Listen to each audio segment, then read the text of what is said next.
Salut à tous, c'est Antoine. Alors aujourd'hui, on se retrouve pour un cinquième exercice de JCL. Alors cet exercice, il va nous permettre de dupliquer le contenu d'un fichier à un autre. Allez, c'est parti.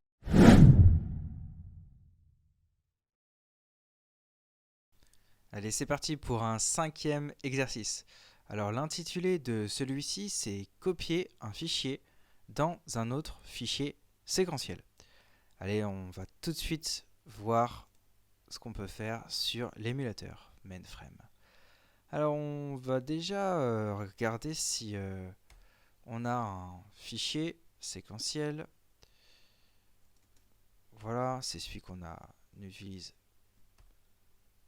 d'habitude, en tout cas dans les autres exercices précédents. Alors voilà, on a un fichier, un beau fichier séquentiel. Alors la différence, petite parenthèse, entre un fichier séquentiel et un fichier partitionné, eh bien, vous la voyez là. Ici, ce sont des lignes à la suite. En revanche, un fichier partitionné, ça va être de type comme celui-ci. Ça veut dire que à l'intérieur de celui-ci, il y a plusieurs, vous voyez, il y a plusieurs JCL. Donc à ne pas confondre entre un PDS, donc un fichier partitionné, et un fichier séquentiel. Alors notre but c'était de copier un fichier séquentiel vers un autre fichier séquentiel. Donc on va se servir de notre JCL qu'on a fait lors du précédent exercice. Donc on va le renommer en exercice comme d'habitude 5.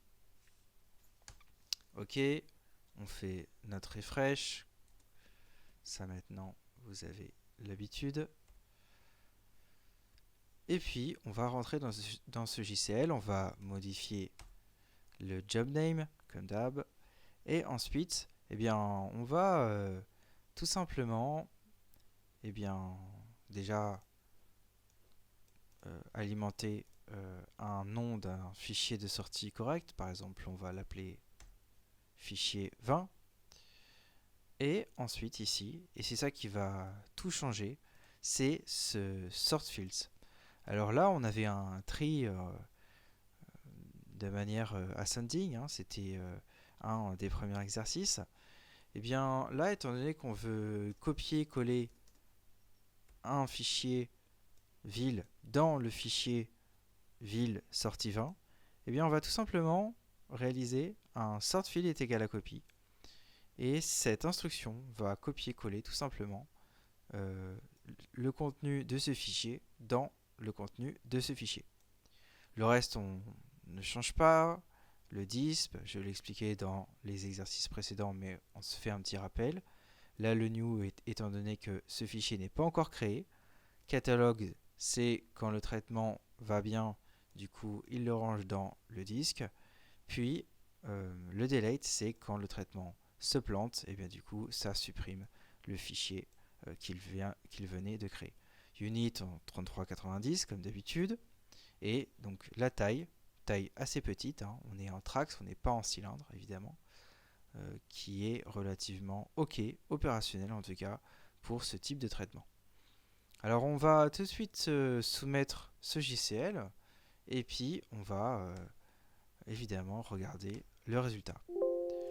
Voilà, très bien, on a un max CC0, ensuite on copie, on fait un split, 3.4, entrée, ici on arrive maintenant pour voir à l'intérieur de ce fichier, et vous voyez que en fait on a l'intégralité du fichier.vil. Voilà comment on a fait pour copier-coller en fait un fichier dans un autre fichier.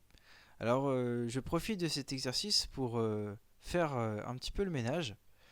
Je pense que moi comme vous, on a pas mal de fichiers en sortie. Moi mes fichiers .vil, .sortie s'écrivaient toujours comme ça. Donc ici je vais appliquer une petite étoile pour voir l'ensemble de ces fichiers de sortie. Vous voyez, j'ai fait pas mal de tests. J'ai des fichiers sortis, sortie 10, sortie 11, sortie 12, sortie 13, etc.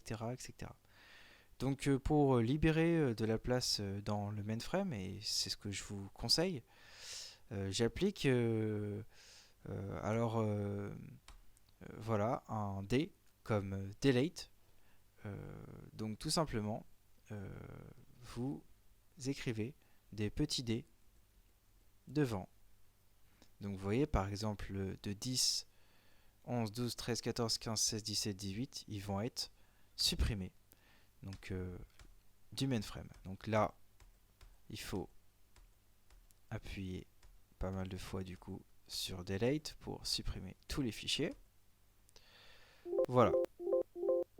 J'ai même un peu trop appuyé. Je m'en excuse. Et du coup, vous faites un refresh. Et vous voyez que tous vos fichiers de sortie, alors il reste ceux-là, bien entendu, mais ils ont été bien supprimés. On va faire la même chose pour les 6 fichiers restants. Voilà.